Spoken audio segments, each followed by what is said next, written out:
Okay, well, last week we finally got to Joseph, and we left him in slavery.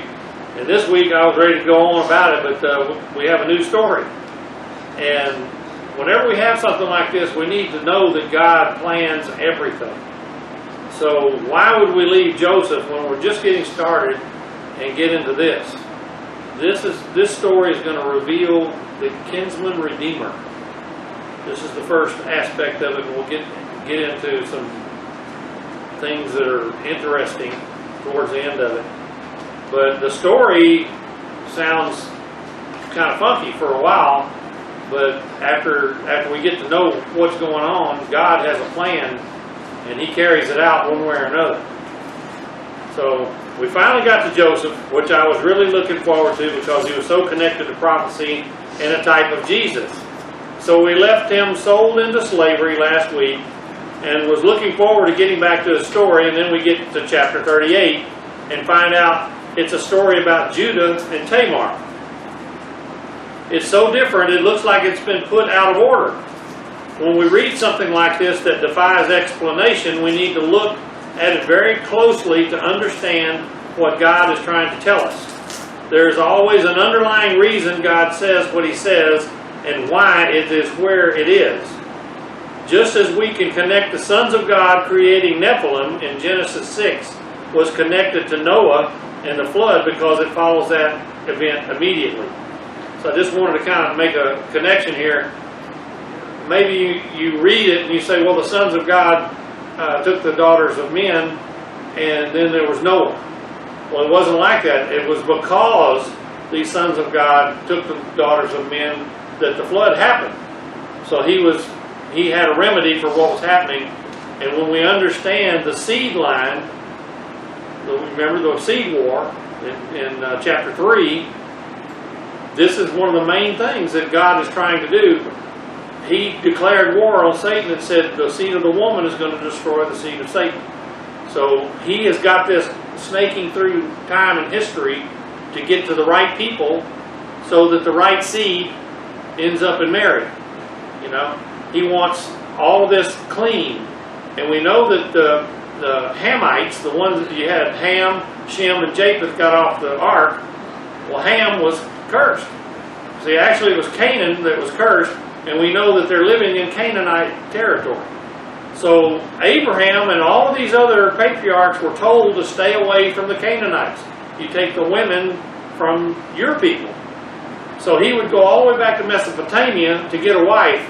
Well, when Jacob got there, it was no longer necessary to go back to Mesopotamia. They could get a wife from among their own people. Now, Joseph was sold into slavery, and his father was unconsolable. So Judah was fourth in line. You got Reuben, Simeon, and Levi, and now Reuben. So Reuben is first in line now to carry the seed. And of course we say that Jesus he's the Lion of Judah. So Judah is going to be the seed line whether he knows it or not, whether he likes it or not, well, no matter what he tries to do. We don't see that until later. But let's see what happens here. Genesis 38:1. It came to pass at that time that Judah departed from his brothers and visited a certain Adulamite whose name was Hira. Now underline departed from his brothers. This is important for us to know. We cannot depart from our brothers. If we go to the Canaanites, we're going to mix with the Canaanites. He wanted to get away from his brothers. He wanted to get away from home. He was in on the selling of Joseph. And Daddy was not going to have it. He was dying of he just couldn't be consoled. Grief. So he probably got tired of it. He probably felt guilty about what happened. So he left his brothers. Now that applies to us. We need the covering of our family. We need the covering of our church. We need to stay with our people. We don't need to go to foreign places because we'll pick up their habits. And this Adulamite was a friend of his, and I'm sure he was a fine fellow, but he was a pagan. Okay? And Judah saw there a daughter of a certain Canaanite whose name was Shua. Now, the woman's name is not Shua, it's the daughter of Shua. So the man was Shua. We don't even know who Judah married. But he found a Canaanite wife, and they didn't even give her name. Okay? And he married her and went into her. So she conceived and bore a son, and he called his name Er, E-R. She conceived again and bore a son, and she called his name Onan. And she conceived yet again and bore a son, and called his name Shelah. I guess I could have named him Sue or whatever, but Shelah was fine. He was at Kezeb when she bore him. Then Judah took a wife for Er, his firstborn, and her name was Tamar. So this little group of verses here, he's already had 3 children, and the youngest, or the oldest one, is now marrying age. So all of this happened, and there's nothing in here but just the information that we need. First of all, let's see that Judah departed from his brothers. What does that mean exactly? He left Jacob because he couldn't stand the daily sorrow of his father. He was in on the selling of Joseph into slavery. He was running from his sin and left the covering of his brothers. Then he married a Canaanite woman. How bad could it get? Remember, God wants his people to avoid the seed of the Nephilim, and marrying outside of the tribe of Israel was forbidden. He was around long enough to know that he was not supposed to take a Canaanite wife. I'm sure that that was talked about around the table every day. You know, what they were supposed to do, what they weren't supposed to do. They have 3 sons. Er means emptied from the world. Onan means mourning for himself. And Shelah was born in Kezeb, which means cease. And that was her last child. To add insult to injury, Judah found a Canaanite wife for his firstborn named Tamar. Now I should change that, because actually she turns out not to be a Canaanite. She, according to the rabbis, she was a Semite woman living in Canaan. So just because you live there doesn't mean you're Canaanite. But I wrote that down, and I didn't want to change it. I didn't have time. So he found a wife for his firstborn named Tamar. Date or fruit or date palm or just palm tree. Most of them have it down as palm tree is what a Tamar means. Okay, now we're going to go to Malachi and see what he did wrong, because it explains it pretty carefully. Malachi 2:11, Judah has dealt treacherously, and an abomination has been committed in Israel and in Jerusalem, for Judah has profaned the Lord's holy institution, which he loves. He has married the daughter of a foreign god. May the Lord cut off from the tents of Jacob the man who does this, being awake and aware. He knew what he was doing. He was awake and aware, and he still married a Canaanite woman. Yet who brings an offering to the Lord of hosts. So she was probably worshiping Baal while he was going to the temple to worship God. Okay? And this is the second thing you do. You cover the altar of the Lord with tears, with weeping and crying, so he does not regard the offering anymore, nor receive it with goodwill from your hands. Yet you say, for what reason? Because the Lord has been witness between you and the wife of your youth, with whom you have dealt treacherously. Yet she is your companion and your wife by covenant. Okay, verse 15, But did he not make them one, having a remnant of the Spirit? And why one? He seeks godly offspring. Therefore take heed to your spirit, and let none deal treacherously with the wife of your youth. So he is representing the Spirit. And now he's mixed it with Canaanite blood. And he's saying, God is seeking godly offspring. He wants godly offspring, and you can't have it when you mix the blood. This is where a lot of people say that the Jews were racist because they wouldn't marry outside their tribes and things like that. But it was because of this seed war. And I don't know whether they actually knew it or not or whatever, but they knew the rules were that you don't marry outside of the family. Okay? God obviously didn't like what Judah was doing. Judah was in on the harm to Joseph and then caused an abomination before God, marrying a Canaanite. Also wanted to inject in here that marriage is one of these basic tenets of the Bible because Jesus is going to marry his bride, his church. So our marriage together is to learn and to teach what Jesus expects in his marriage. And that's why today I did communion. And I wanted to show that what Jesus did on the cross was more than paying for our sins. It was a blood covenant for his bride. Okay?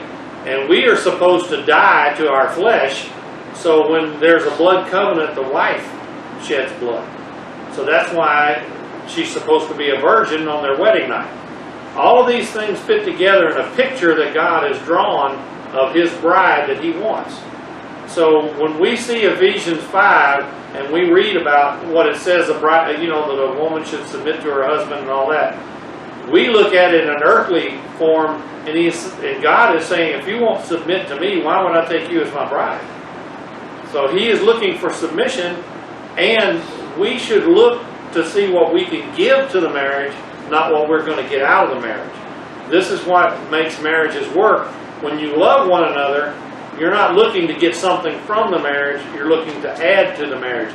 What can I do for you instead of the other way around? That makes the marriages work. Whenever you decide to act like that, you'll see so much more harmony than it's my way or the highway.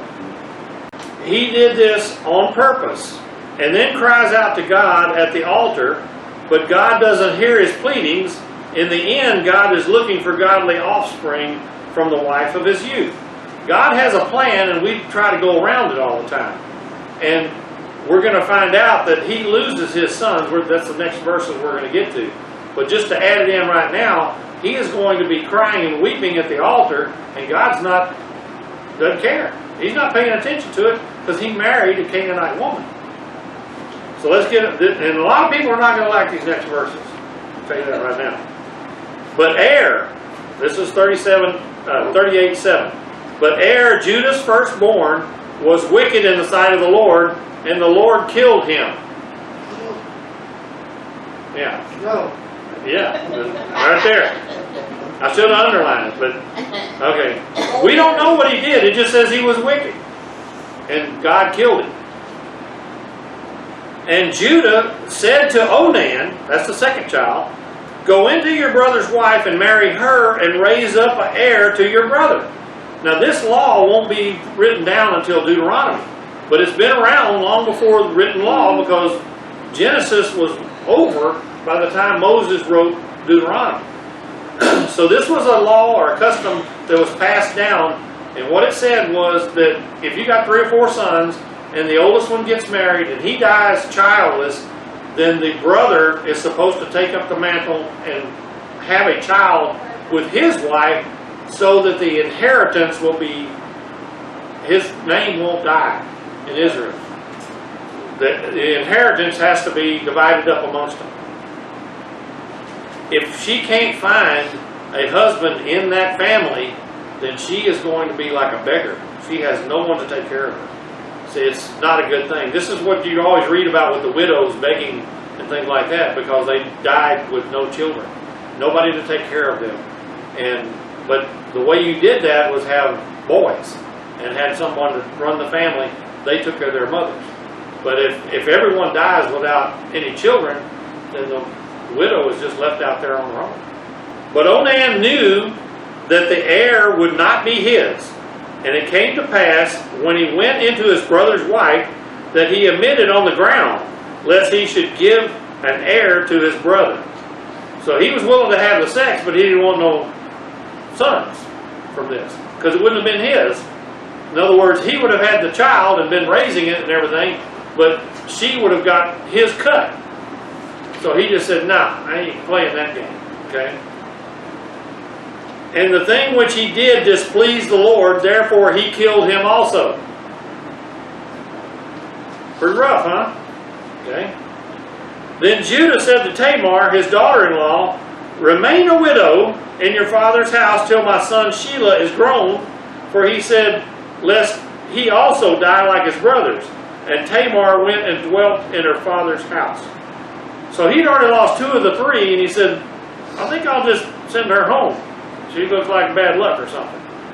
He may have known marrying a Canaanite was not acceptable to God?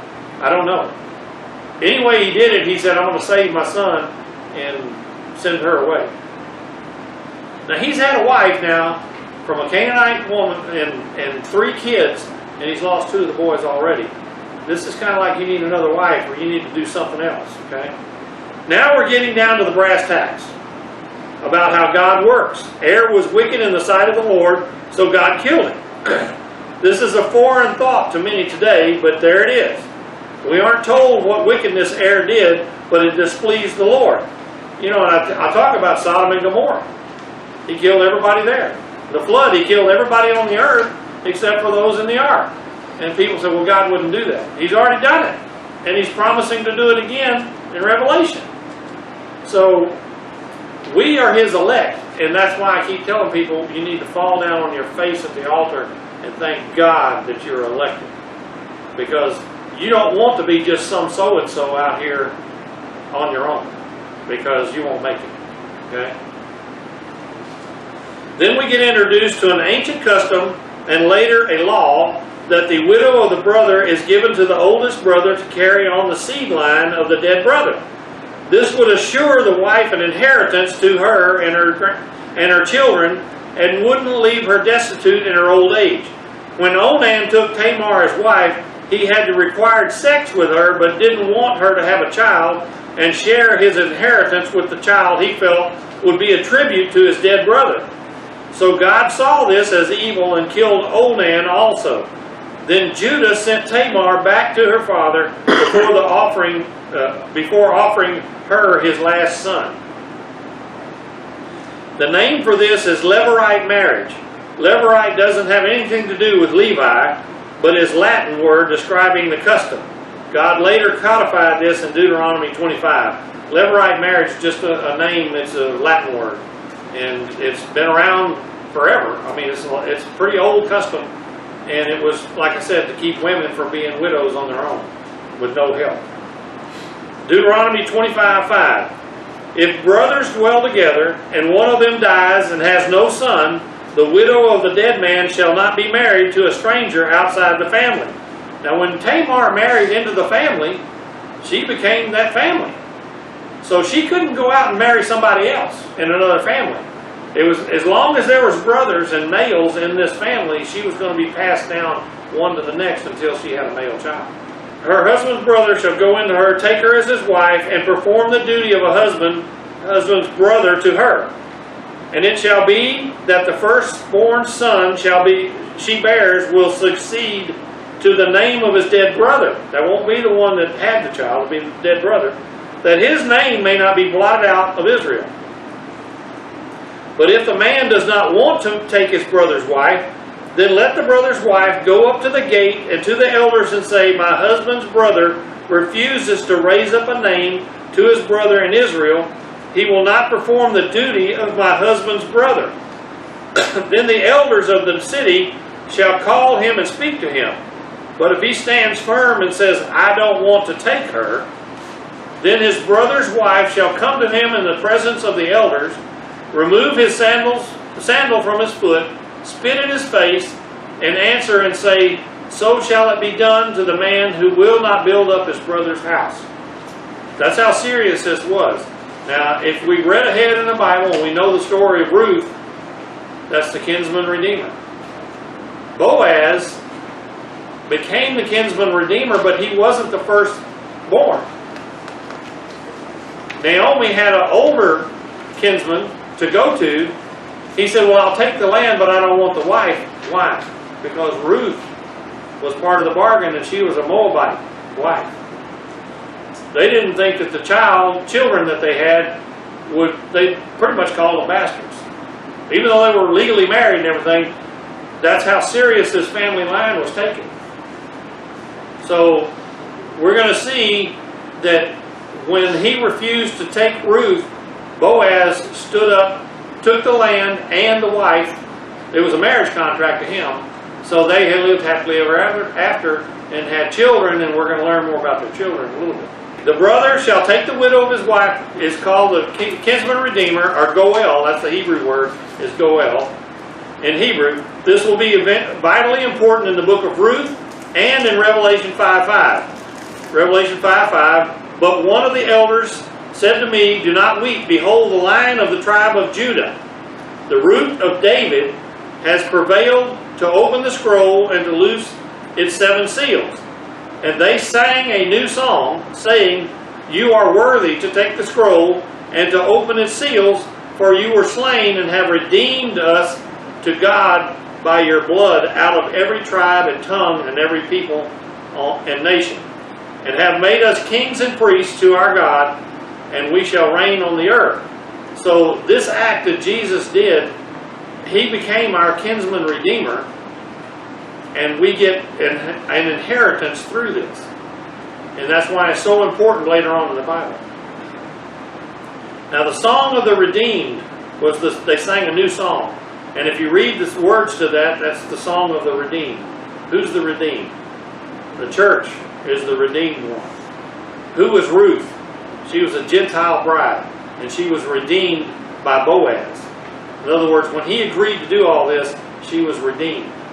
And now she got to live with Naomi and live happily ever after. Okay? Verse 12.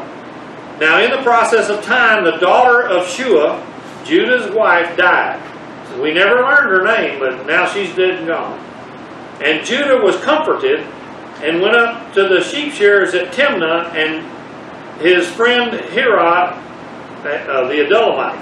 Okay, now, there is a period of mourning, which was customary, usually 30 days or so. So that means what it was comforting. He was, in other words, he had his grieving time. It was over and it's time to get on with work. Now, when you have a harvest, the people would all get together and go to the threshing floor. And when they got through threshing their grain, they would all bag it up. This is yours, this is mine. Everybody kept track of their, money and their grain. And then they would have a party and get drunk and do whatever they wanted to do because the work was over. Same with sheep shearing. When it was that time of the year to shear the sheep, all of the sheep herders would get together, run their sheep up there, and everybody would take turns and they'd help each other and all this kind of stuff. And then you would get all your wool together and then it was party time. So these are times of festivals and feasts and usually drinking, things like that was going on. So now Judah is going up there. And it was told to Tamar, saying, look, your father-in-law is going up to Timnah to shear his sheep.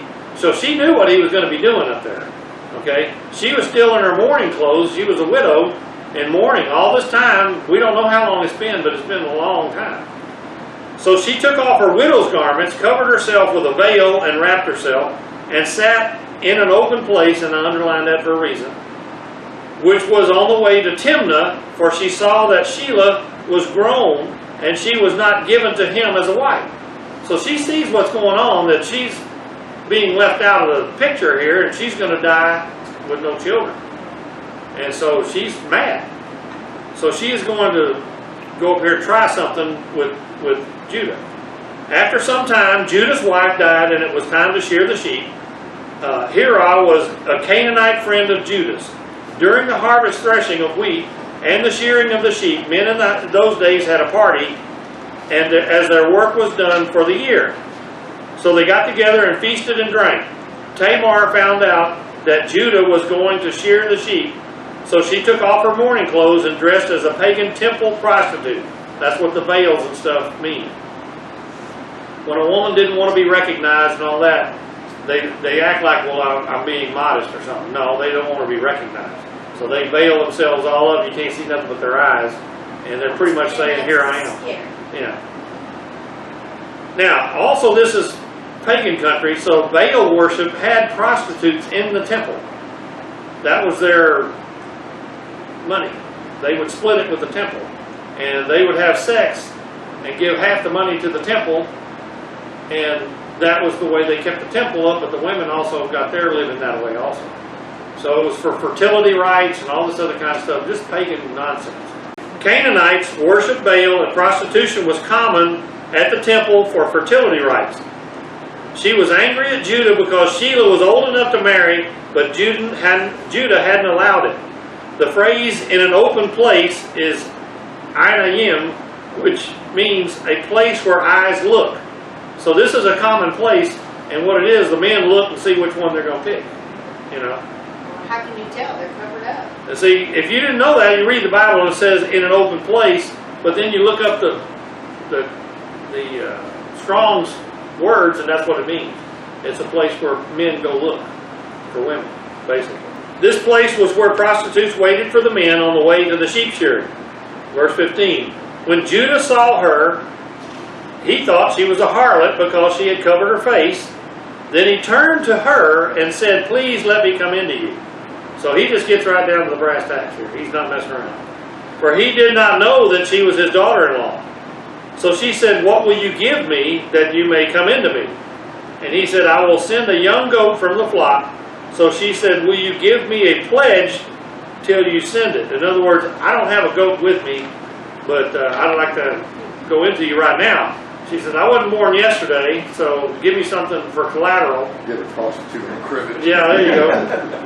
So they're going to make a deal here. Verse 18. Then he said, "What pledge shall I give you?" So she said, "Your signet and cord and your staff that is in your hand." Why didn't he just give her his driver's license and an American Express card, you know? Then he gave them to her and went into her, and she conceived by him. One time, conceived. So she arose and went away and laid aside her veil and put on the garments of her widowhood. Now she's going back into her widow business. So Tamar's plan worked. Judah was attracted to her and propositioned her. They made a deal for a kid goat, but Judah didn't have one with him, so he gave her his signet and staff as collateral. Now there's a lot of talk about what the signet is. Most of us think of a ring, but the cord that he was talking about could have hung it around his neck or wrapped it around like a bracelet. But whatever it was Judah's, and everyone knew it was Judah's. Everyone had their own stick, their own staff. You could have it 15 sticks lined up on the wall, and you could go pick yours out because you knew which one it is. Everyone in the tribe knew who it was, so there's no doubt about it. Let's see, and Judah sent the young goat by the hand of his friend, the Adullamite, to receive his pledge from the woman's hand, but he didn't find her. So he's making good on the deal. He sent a kid goat, but he didn't find her. Then he asked the men of that place, saying, "Where is the harlot who was openly by the roadside?" And they said, "There was no harlot in this place." So he returned to Judah and said, "I cannot find her." Also the men of the place said there was no harlot in this place. So Judah said, "Let her take them for herself, lest we be shamed. For I sent this young goat, and you have not found her." In other words, now what am I going to do? Because she's got my signet and all this kind of stuff, and we can't find her. I'm going to drop it like a hot potato and hope that this all just goes away. Okay? Judah sent the goat the next day, but she wasn't there. Judah's friend came back and told Judah he couldn't find her. So Judah just let her have the signet and the staff. Tamar now had our equivalent of a picture ID on Judah that everyone would know. Verse 24. And it came to pass about 3 months after that Judah was told, saying, "Tamar, your daughter-in-law, has played the harlot.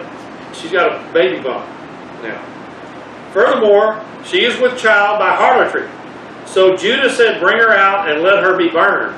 Now she is a member of Judah's family because she married her son, 2 sons.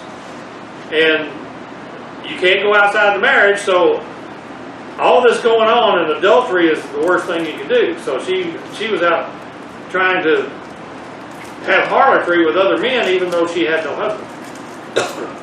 So he more or less owns her and decides her fate, and he says, "Burn her." Pretty cold. When she was brought out, she sent to her father-in-law, saying, "By the man who these belong, I am with child." And she said, "Please determine whose these are, the signet and the cord and the staff." So she's in front of everybody now. "Whose are these? This is the father of my child." You know, this is all done in public, you know. So Judah acknowledged them and said, "She has been more righteous than I, because I did not give her to Shelah my son." and he never knew her again. So this was one time only, and we have a baby now out of wedlock. Sheila is still alive. Apparently, he was never going to give her to Sheila. So this is how the seed was given down the line. It's been 3 months later, and Tamar has a baby bump. The whole town knew that she wasn't married, and called her a harlot, which is a death sentence in those days. Judah, whose daughter-in-law she was, had rights over her, so he pronounced sentences on her, and a temple prostitute was okay, but an unwed mother was not. See, how hypocrisy can be, you know. It was okay for him to have a temple prostitute, but not her. Tamar presented the signet and staff and pronounced the owner as the father. Everyone knew the signet and staff was Judah, so Judah knew he was the one that didn't give his son to her for a male child. So in fact, Judah became the kinsman redeemer for Tamar, the Gentile bride. Now it came to pass at the time for giving birth that behold, twins were in her womb. Twins are always trouble. So it was that when she was giving birth, that she had one put out his hand, and the midwife took a scarlet thread and bound it on his hand, saying, "This one is out first." Then it happened as he drew back his hand, that his brother came out unexpectedly. And she said, "How did you break through? This breach be upon you." Therefore his name was called Perez, which means breach. Afterward, his brother came out, who had the scarlet thread on his hand, and his name was called Zerah. So Tamar had twins, and the midwife tied the red string on the hand of the one that came out first. The hand was withdrawn, and the other child came out before the first. The second child ended up as the first, named Perez, which means breach. The one that had the red string came out second, and his name was Zerah. That means rising. Now here's the kicker. Rabbis have followed the line of Tamar and found she was a Semite. A Shemite and a Semite are the same thing without the H. She was not from the cursed line of Ham. Judah married a Canaanite woman, and his children were mixed blood and not suitable for Messiah. They died. Judah, though through a complicated series of events, impregnated a Semite woman, and the line of David comes from this line. Again, if we remember Genesis 1, God would create something and call it good, but then He would divide something for us to make a choice. Judah had chose to leave his brothers. Judah chose wrong and married a cursed blood. God killed his children to stop the corrupted blood from infecting the line of Jesus. Though through divine providence, Judah impregnated Tamar, a Semite, in Hamite land, which produced the acceptable line of heirs. Now, we can find this out by going to Matthew 1. That's how we know. The book of the genealogy of Jesus Christ, the son of David, the son of Abraham. Abraham begot Isaac, Isaac begot Jacob, and Jacob begot Judah and his brothers. Notice it just says Judah and his brothers. So we're talking about the line of Jesus goes through Judah. Judah begot Perez and Zerah by Tamar. Perez begot Hezron, and Hezron begat Ram. Ram begot Amminadab. Amminadab begot Nahshon, and Nahshon begat Salmon. Salmon begot Boaz. Bingo. By Rahab. Rahab was a harlot. Okay? Boaz begot Obed by Ruth. Obed begot Jesse, and Jesse begot David the king. David the king begot Solomon by her who had been wife of Uriah. So that's how it gets there, and it names names. It tells you that Perez was Judah's offspring, and that's where the line went, rather than going through the Canaanite kids. So Judah was able to marry the blood of Abraham to Jesus, to carry the blood of Abraham through Jesus, through Tamar, who he only had sex with one time. We see the first child was held back to produce Perez as the firstborn of Judah by his daughter-in-law. Is that election? I mean, you can't get there any other way, but you're just elected. Remember, Jacob I have loved and Esau I have hated. So God has got his plan. He knows the beginning from the end, and he is going to work it around there even though they didn't want it to happen. We see Perez is divided and separated away and sanctified from all the other children of Jacob and Judah. Is that divine providence? Israel is known as the widow in Scripture. Tamar was widowed, yet produced the Son of God. Judah and Tamar were both pursuing different lives, but somehow God was able to fix the mess they were making in God's plan. Neither of them had the plan to follow God. The widow is Israel in the Bible. Tamar was the widow, and she is the one carrying the son, and Israel produced Jesus. Now, I hope y'all can appreciate how hard it was to get this picture in this document. It's amazing. It took me a while to be able to capture that and put it in there without having to type it all out. But you're good enough when you did it. Yes, right. I'm getting better. I'm getting better.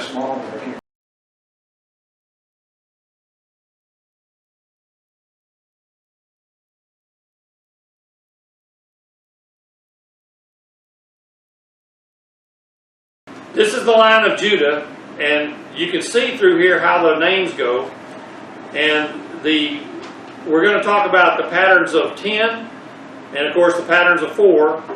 But Tamar had Pharez, Herzon, Ram, Amminadab, Nahshon, Salmon, Boaz, Obed, Jesse, and David. That's 10.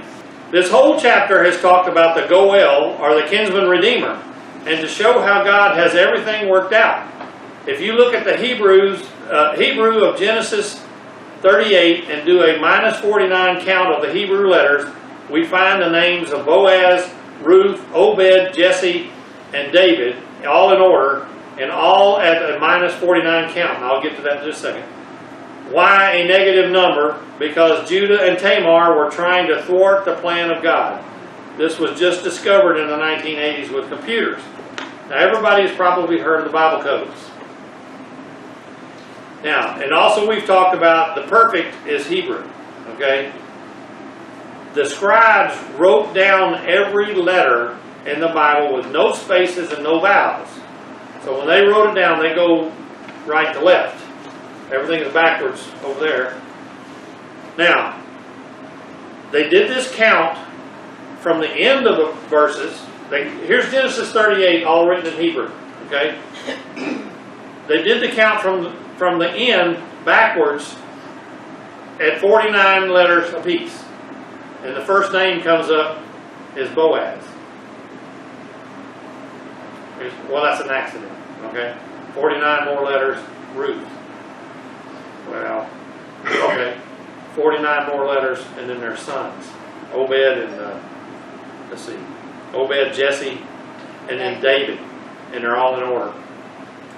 Why is it minus 49? Why is it backwards? Because whenever something goes against God, it's backwards. If you go forward with it, that's God's plan.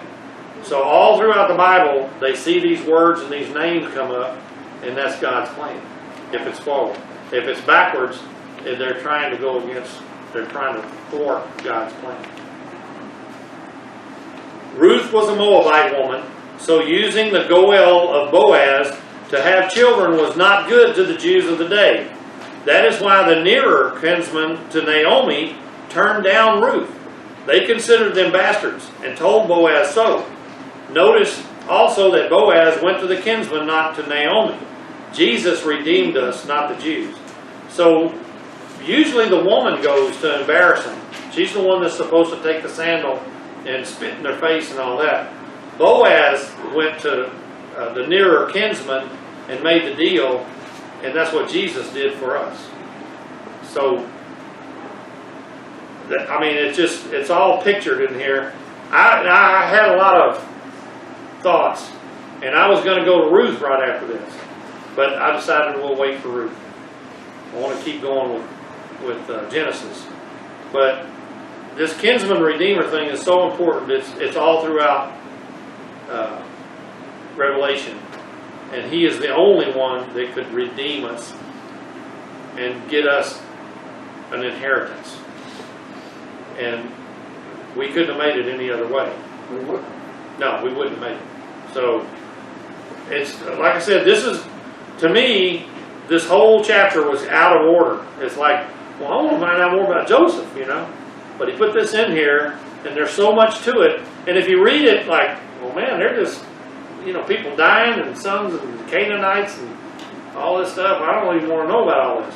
Well, he did it for a purpose, to show his plan. And you can't stop his plan. I mean, to take and have an unmarried woman prostitute herself to Judah, so to keep the line going through Jewish seed. I mean, I don't know how many other tricks God had in this bag of tricks, you know, but to be able to do that and make it happen like it's supposed to happen was just... She just did it mathematically crazy. for inheritance. Yeah. Inheritance reasons. She knew she right.